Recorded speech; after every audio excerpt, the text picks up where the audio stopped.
pour ça que personne ne vous défend, ne défend les musulmans quand Jean-François Copé, ce voyou, ce mafieux, va venir mentir devant la planète entière par rapport à son histoire de pain au chocolat, quand ce voyou de Valls, ce vaurien qui n'a même pas aucun savoir-vivre, il va pour l'inauguration de la mosquée de Strasbourg, il parle de politique, c'est quoi le rapport? Il va à l'inauguration, c'est comme si on vous donnait, je sais pas moi, vous allez à une thèse, une soutenance de thèse, ou vous allez à un mariage, ou vous allez, c'est une fête.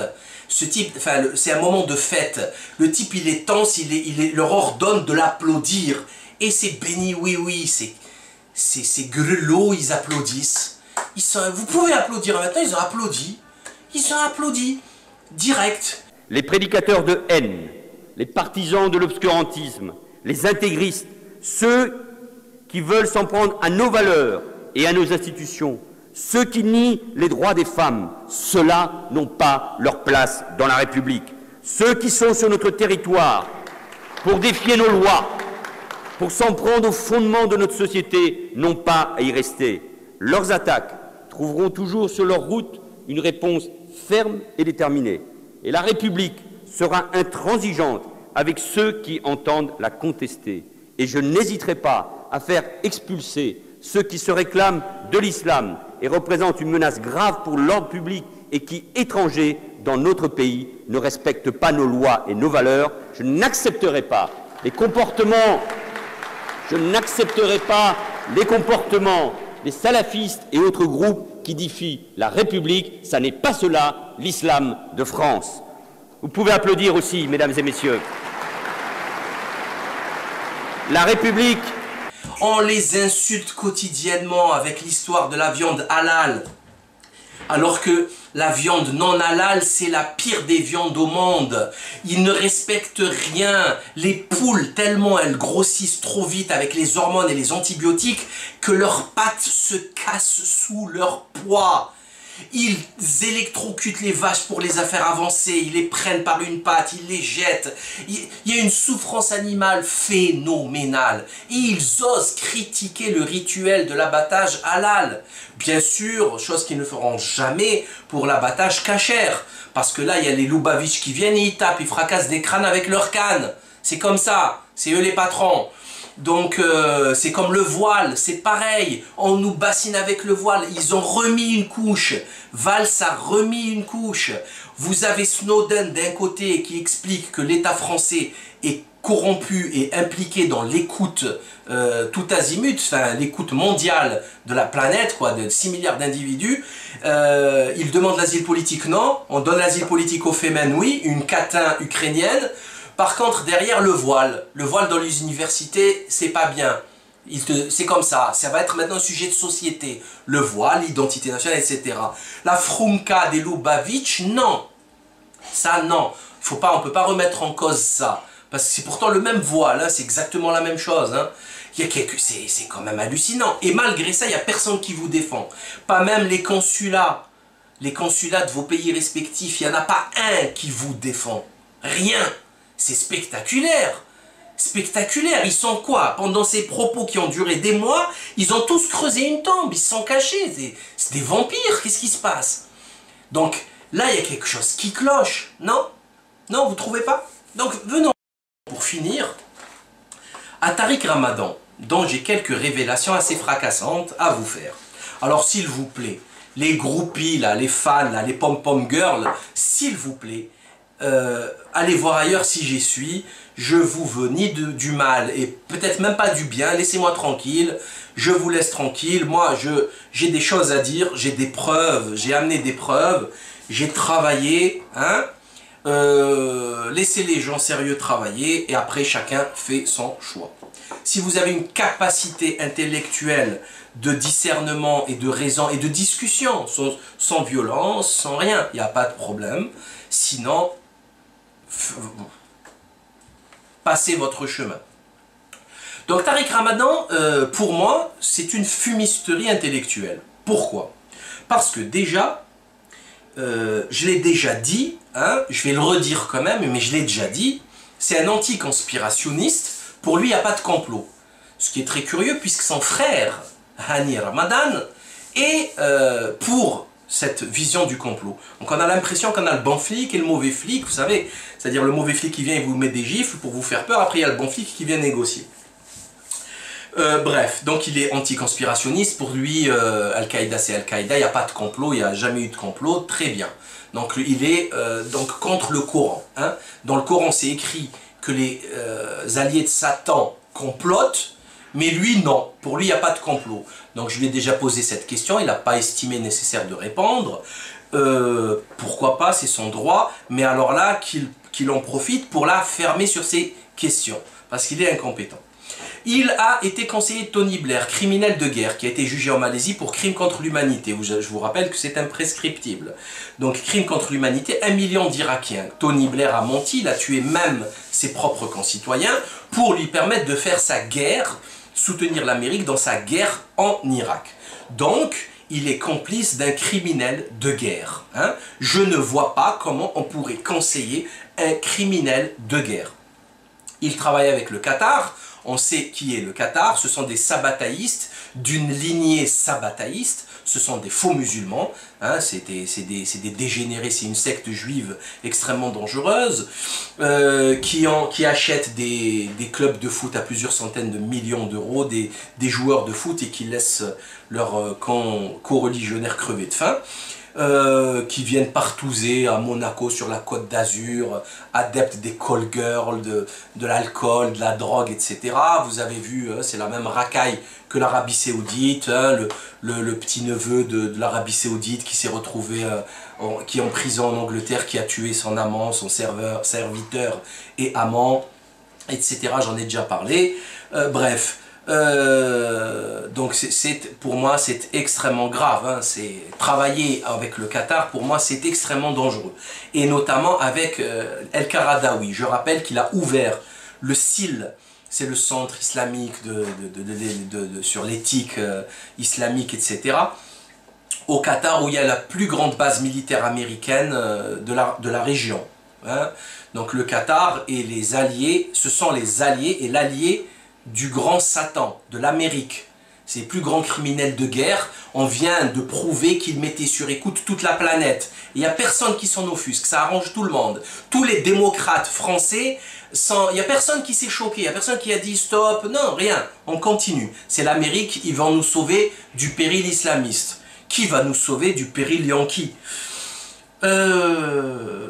Donc, il a ouvert le CIL, on l'a vu avec Sheikh Hamza, la botoxée du Qatar, du prince du Qatar, et El-Qaradawi. El-Qaradawi, ce voyou, ce sabbataïste, dont la lignée a été prouvé que c'était un Donmé. Ce sabbataïste a expliqué qu'il fallait que l'Amérique continue à donner des armes aux Syriens pour tuer Bachar el-Assad, et que Israël n'avait strictement rien à craindre de cet armement. Il l'a dit, hein, la vidéo passe, hein, c'est dingue. C'est-à-dire que pour El-Qaradawi, vaut mieux libérer la Syrie de Bachar que de libérer la Terre Sainte de Jérusalem. Qaradawi, qui n'a jamais appelé pendant les 30 ans de la dictature maçonnique de Moubarak, il n'a jamais appelé à renverser le régime de Moubarak. Tout ceci est connu, hein. Donc voici les fréquentations de Tariq Ramadan. Un travail intéressant et important, puisqu'il a écrit un livre, il a fait plusieurs vidéos, c'est Ma'ammar Metmati. Ma'ammar Metmati a fait des vidéos que vous pouvez trouver sur internet dans lesquelles il critique Tariq Ramadan, et depuis longtemps. Il ne nous a pas attendus. Donc, c'est vous dire. Et la seule critique qu'il a reçue de la part de Tariq Ramadan, c'est que c'était un chiite. C'est un chiite, donc il ne faut pas l'écouter. Hein? C'était un argument, ça? Qu'il soit chiite ou pas, c'est pas, je m'en fous. Est-ce que c'est un argument, ça? C'est pas un argument. Bon. D'autant que Tariq Ramadan travaille avec les chiites sur une chaîne télé, je sais pas quoi. Et d'ailleurs, il s'en vante. Bon. Tariq Ramadan n'a pas de formation de religieux. Ok? Il a fait 2 années à El Azhar, en Égypte, et bess, c'est tout. Tout le reste, il l'a fait dans les universités occidentales, en littérature occidentale. Ok? Donc, il n'a aucune compétence religieuse. Et ça, je l'ai remarqué dans ses conférences, notamment à Marseille, où il s'était trompé en citant un verset. Ça m'avait choqué. Je ne l'ai compris que plus tard. À l'époque, je vous parle de cela il y a 10 ans, 12 ans, 12 ans. À l'époque, je croyais que c'était un savant. On appelle ça un lama ou lama. Un savant, en islam, c'est quelque chose qui n'existe pas ailleurs au monde. Il n'y a personne, enfin, vous prenez toutes les traditions sur cette planète, personne n'apprend par cœur 60 hizb, les 60 parties du Coran. Ça, il faut le savoir. Sans oublier toutes les lectures, enfin, c'est dingue ce qu'ils savent. Hein. Ils savent autant de paroles prophétiques, etc. Bref, donc ce type n'est pas un religieux. Il n'a strictement rien à voir avec la religion, je vous le dis clairement, prouvez-le. Hein. C'est 20 ans d'études de la religion pour pouvoir... ça commence à 5 ans, l'apprentissage du Coran, et ça finit à peu près à 20 ans avec une première ijaza, un premier diplôme de permission d'être un imam. C'est ça, c'était comme ça avant, c'est toujours comme ça d'ailleurs chez certains. Tariq Ramadan fait des déclarations assez spectaculaires. Hein, notamment celle-ci, c'est sa fiche Wikipédia. Je ne vais pas plus loin. Je le cite, je n'arrête pas de dire qu'on a trop vite fait d'enterrer Marx. Ben déterre-le si tu veux, cher Tariq. Mais garde-le aussi avec toi. Karl Marx, petit-fils de rabbin franquiste, sataniste, je l'ai prouvé avec sa correspondance et ses poèmes satanistes. Tout est dans mon livre, ou de toute façon sur internet, j'ai fait des vidéos là-dessus. Et ce type était invité tout le temps, partout, dans tous les médias. Il a été nommé en 2000 comme l'un des 7 innovateurs religieux du 21e siècle par Time Magazine. 7 innovateurs religieux. L'innovation en arabe se dit bid'a. Kullu bid'atin wa sahibiha finnar. Wa kullu bid'atin dhalala.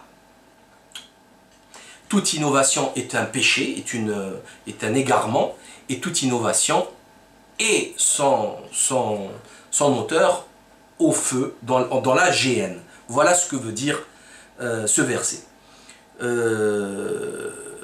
Nommé parmi les 100 intellectuels les plus influents du monde en 2006, 2008, 2009, 2010, 2012, Prospect Magazine UK et Foreign Policy USA.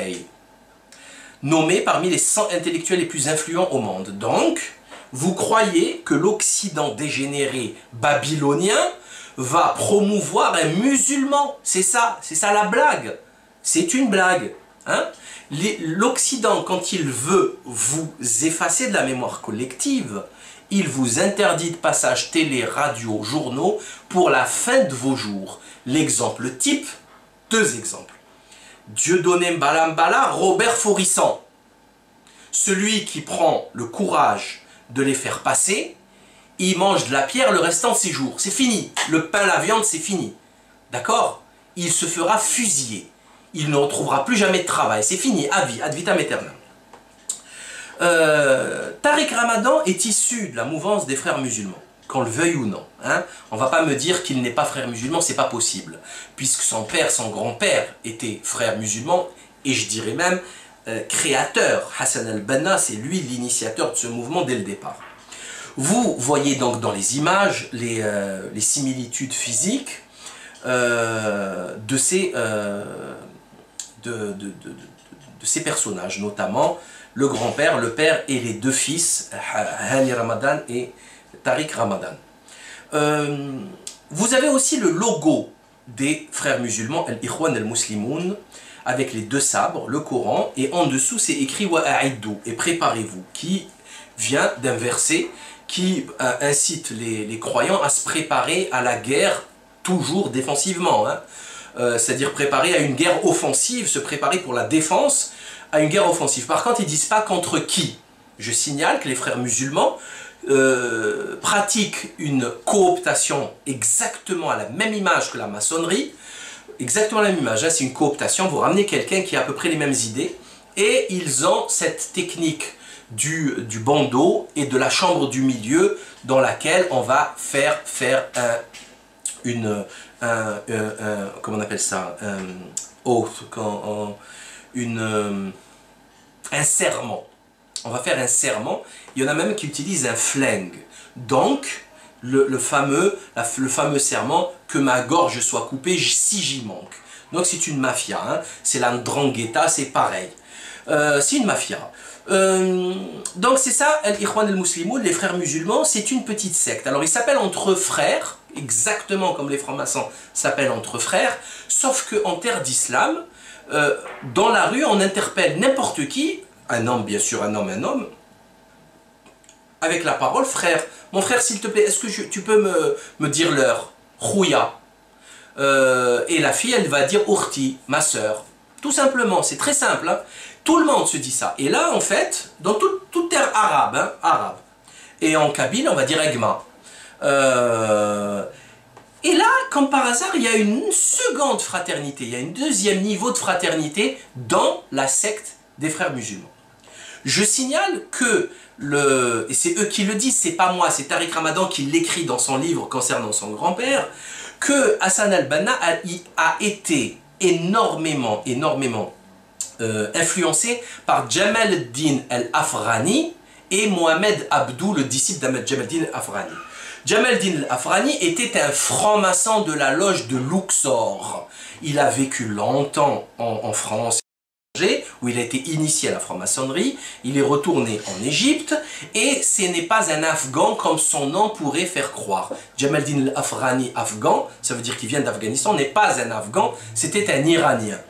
Donc, et pour cacher son ascendance iranienne par rapport au chiisme, etc. Bon bref, il s'est dit Afghani, etc. Il a trompé tout le monde, et c'était un franc-maçon, et qui était pour les Lumières, et qui était à l'initiative d'un mouvement qui est étudié au Maghreb, qui s'appelle l'Islah, le renouveau, etc. Et qui se doit de moderniser l'islam. Ce n'est que ça, hein. C'est la laïcisation de l'islam. Et son disciple Mohamed Abdou, qui l'a remplacé, qui était Mufti d'Al-Azhar, hein, Mufti d'Al-Azhar, c'est énorme, hein. Eh bien, il ne faisait pas la prière. C'est tout. Comme David Boubaker aujourd'hui. Donc ça vient de loin, c'était un franc-maçon là aussi. Donc vous avez des documents là-dessus. Moi, j'ai rien inventé, vous savez. Je n'invente pas grand-chose, je ne fais que citer. Donc laissez-moi tranquille, s'il vous plaît. Donc là, vous avez des documents. Vous avez ça, par exemple, écrit par Abou Layna al-Firansi, les frères musulmans et leur lien avec la franc-maçonnerie. D'ailleurs, c'est rigolo, frères musulmans. Si vous prenez les initiales, ça fait FM. Hein, franc-maçonnerie. La franc-maçonnerie s'est installée en Égypte avec le dégénéré franc-maçon Napoléon, qui s'est fait bien avoir par la secte. Hein. Mais alors là, mais vraiment bien avoir. Et ils l'ont même tué, ils l'ont empoisonné, cet imbécile. Donc tout ceci est vérifiable par vous tous. Enfin vous tous. Ceux qui vont se donner la peine et avoir l'honnêteté intellectuelle de faire le travail. Les autres, ben, ils font ce qu'ils veulent. Tariq Ramadan a écrit plusieurs livres.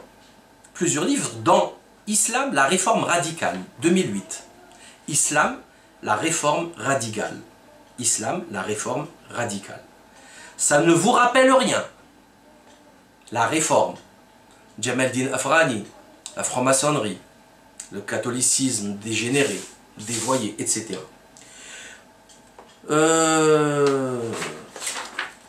Tariq Ramadan a pour mission de réformer l'islam et de le rendre soluble dans la République, c'est-à-dire dans le satanisme ambiant. J'en veux pour preuve, par exemple, tout bêtement, d'avoir accepté un débat honteux, lamentable, chez Ondelat, avec le pseudo-imam homosexuel. Ah, ben oui, il y en a un aux États-Unis et un en France. On a cette chance. Alléluia. On a la chance d'avoir en France un imam homosexuel. C'est extraordinaire. Donc, on l'a invité à avoir un débat, Tariq Ramadan. Qu'est-ce qu'il disait avec les conspirationnistes que nous sommes, les lépreux que nous sommes? Il disait, notamment avec un débat avec Nab, hein, Nab, ce grand théologien, ce grand mystique babylonien, fornicateur. il nous disait, il nous prenait, donc il nous a traités de malades mentaux, on voyait des paranos, on voyait des complots partout, etc. Et qu'il n'avait pas le temps à perdre. Vous savez, avec cette façon, vous voyez cette image qu'il se donne et qui est évidemment fausse, de type sage et calme, etc. Donc il ne voulait pas discuter, débattre avec nous, vil personnage que nous sommes. Par contre, il a accepté de passer à la télé, pour flatter son ego, avec un imam homosexuel. Qu'est-ce que ça veut dire ça? Et lorsqu'il va faire cette déclaration, une personne qui prononce l'attestation de foi islamique devient musulmane. Et si par ailleurs elle pratique l'homosexualité, il n'appartient à personne de sortir de l'islam. Ah bon? D'où tu sors ça, cher Tariq? D'où tu sors ça? Qui te l'a dit? Donne-nous les dalils, les preuves coraniques, traditionnelles. Non mais ça va pas dire des cochonneries pareilles. Non mais ça va pas. L'islam ne rentre pas dans la vie privée des gens puisqu'il interdit l'espionnage, etc. Mais il condamne l'acte. Il condamne l'acte. Il ne va pas espionner les gens, aussi bien l'homosexuel que le voleur, ou que le fornicateur, ou que le corrompu. C'est la police de faire ça, c'est à la vie tout court de faire ça. Il va être rattrapé parce qu'il a revendu sa marchandise et le receleur, etc. etc. Mais c'est condamnable, le vol est condamnable, la corruption aussi, et l'homosexualité condamnée par l'islam. Non, monsieur accepte de discuter avec lui, donc il lui donne une tribune, il lui donne donc l'autorité morale et intellectuelle. J'ai discuté, j'ai débattu avec Tariq Ramadan, ce n'est que ce qu'il attendait. Ces gens-là, il faut les mettre à la marge de l'histoire et de la société. C'est une subversion manifeste. Le type, donc, il a le temps d'aller discuter avec ce fou de Ondelat, sur un plateau, mais un plateau d'argent, avec l'hystérique Elisabeth Lévy, la bave qui coule, les yeux exorbités. Des fois, je me dis, elle va perdre un œil. Joseph Massiscaron, homosexuel, plagiaire depuis 20 ans. Il a plagié ses articles, il a plagié ses romans, il a tout plagié. Une crapule, un voyou. Ticket d'entrée, son roman Ticket d'entrée, il a été plagié plein de fois. Il continue à le vendre en faisant croire que c'est horrible. Et ce type, il débat avec ces gens-là. Il ne veut pas débattre avec nous. D'ailleurs, je le rassure tout de suite, je ne veux pas débattre avec lui. Je n'ai pas que ça à faire non plus. Donc, vraiment, je ne veux pas débattre avec lui. Hein, je crois que c'est évident. Donc, où est-ce qu'on est là, chers amis? Où est-ce qu'on est? Dernière révélation. Tariq Ramadan dévoilé par Lionel Favreau, c'était le gars de Lyon Mag, le Lyon Magazine, c'était un journal lyonnais. À la page 164, de ce hors-série, qu'est-ce que j'apprends? J'apprends qu'il va même réussir à se faire inviter par le Grand Orient, Tariq Ramadan, le 25 octobre 2002, sur le thème l'islam et la République, ce qui va choquer certains francs-maçons. Donc Tariq Ramadan se fait inviter chez les francs-maçons pour débattre. Et chez qui? Au Grand Orient. Alors bien sûr, certains vont dire oui, mais c'est pour les raisonner. Ah bon, vous allez raisonner Satan lui-même. Hein? Vous croyez que... Vous êtes bête, qu'est-ce qui vous arrive sincèrement? Qu'est-ce qui vous est arrivé pour être aussi stupide, aussi niais, aussi sentimentaliste? On dirait des gamines, des prépubères là, devant leur star américaine là, devant leur Justin Bieber. C'est honteux, vous êtes... Qu'est-ce que vous voulez que je vous dise? Je ne peux plus rien pour vous. Hein? Tariq Ramadan, hein, fait dans les loges. Voilà, il travaille dans les loges avec, comme le fait Medeb, comme le fait Harkoun, comme le fait Dalil Boubaker, etc. Ils vont essayer d'adapter l'islam millénaire, glorieux, avec la République centenaire dégénérée.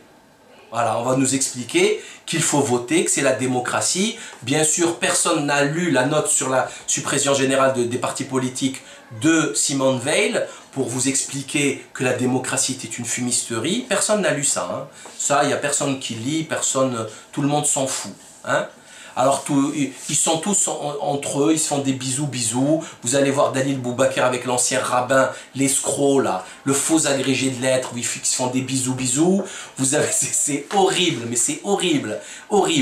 Mais vraiment, c'est dingue. Vous allez voir toute la clique, ils sont tous ensemble, ils font bisous, copains, copines. C'est magnifique. Là, je suis en train de voir les photos. C'est extraordinaire. Vous avez le père de Saïd Ramadan, le fils d'Hassan el-Banna, et le père de Tariq et de Hani. Vous le voyez chez Eisenhower, en train de chercher un allié. C'est grave. Vous avez des documents suisses, des services secrets suisses qui disent clairement que Saïd Ramadan était un agent de la CIA. C'est gravissime. C'est lui qui a créé le centre islamique de Genève dans lequel travaille Hani Ramadan. Donc où on va là?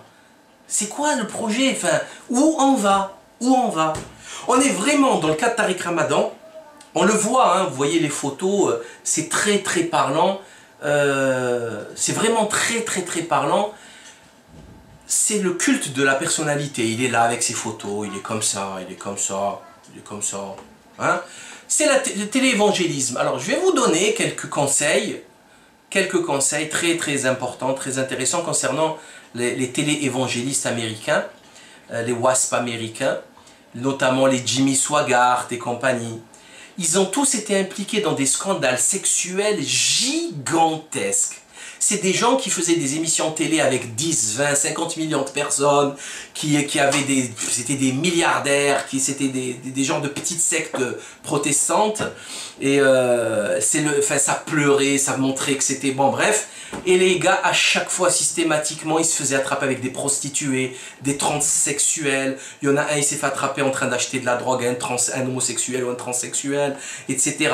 Jimmy Swaggart, l'autre, je ne sais plus comment il s'appelle. Il y en a un autre, comment il s'appelle. Ouh là là, j'ai oublié son nom. Bref, impliqué dans des histoires de malades. Ça, c'est la télé, c'est le vrai Dajjal. Le Dajjal, c'est la télé, c'est elle qui a trompé tout le monde. Arrêtez avec vos histoires. Et vous êtes tombé dans le panneau, on vous le passe à la télé, ça y est, parole d'évangile. Vous vous moquez de qui? C'est du maquillage, c'est des trucs de femmes ça. Hein? On va maquiller la chose pour la faire belle. Et le fond, il y a quoi au fond? Il n'y a rien. Hein? Il n'y a rien au fond. Bon, on a eu dernièrement la fête de l'Aïd. Et là, je vais finir cette vidéo maintenant. J'ai été assez lent. On a eu la fête de l'Aïd. On a eu deux événements assez extraordinaires, assez violents. Un que j'ai cité et l'autre qu'on a vécu dernièrement. Concernant, je vais parler du Maroc et de l'Algérie. Alors, vous avez eu la fête de l'Aïd et la nuit du 27e jour, donc la veillée du 26e, donc le lendemain, c'est le 27e jour. C'est un jour sacré. C'est soi-disant le jour où le Coran est descendu sur terre, mais en fait c'est pas précis, c'est les 10 derniers jours qu'on dit, mais on le personnalise, ils ont décidé que ce soit le 27 pour créer une dynamique, une ferveur, etc.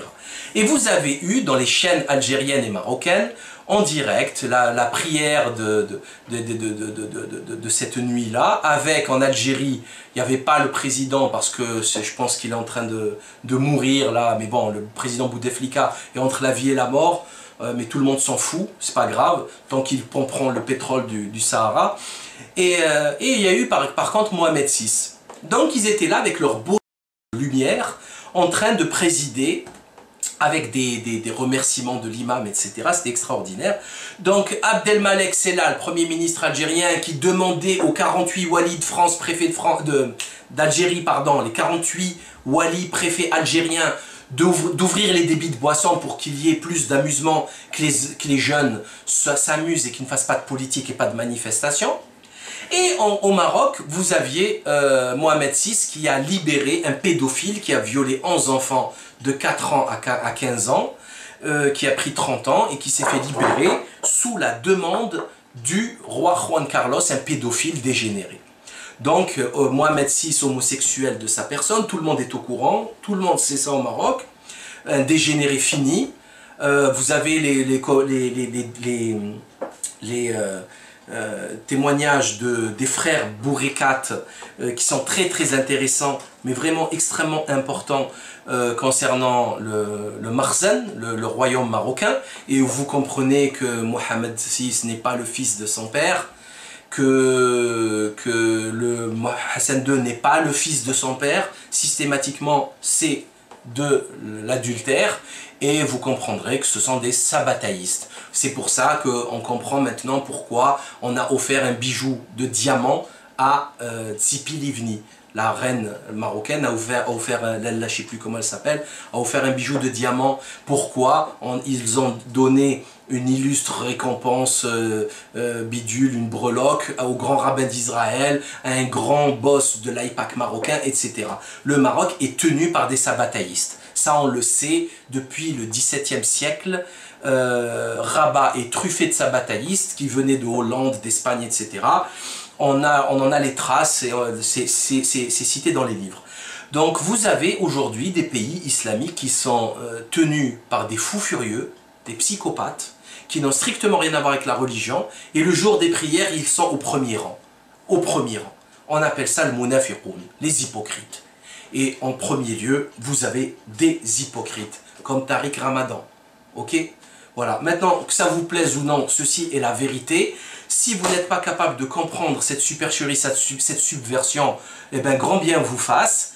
Cette vidéo va intéresser certainement les gens doués de raison, les gens qui ne sont pas attachés d'une façon assez ridicule à leurs sentiments, hein, oui, non, mais enfin voilà, voilà, des gens qui raisonnent et qui recherchent les faits, les preuves. Pendant le montage, il m'est venu deux, trois idées supplémentaires à rajouter avant de finir. C'est très rapide. Bon, je sais que je vais me faire beaucoup d'ennemis avec cette vidéo, mais bon, au point où j'en suis, franchement, c'est le dernier de mes soucis. C'est l'après-dernier de mes soucis. C'est même pas le dernier. Le dernier, je sais pas c'est quel souci que j'ai, mais bon. C'est pour vous prouver qu'il n'y a plus de musulmans sur Terre, ou du moins il y en a très peu, je vais vous le prouver tout de suite, et vous allez tous acquiescer, vous allez tous dire il a raison. Je vais peut-être blesser certaines personnes, mais la vérité doit être dite, et c'est ainsi.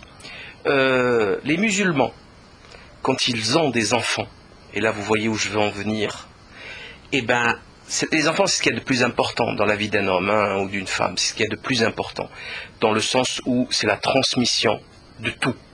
Hein, c'est le pacte religieux, le pacte divin, c'est la transmission. Pour un musulman, pour un catholique, etc., pour un religieux, un traditionnaliste, c'est la soumission à l'éternel, etc., etc.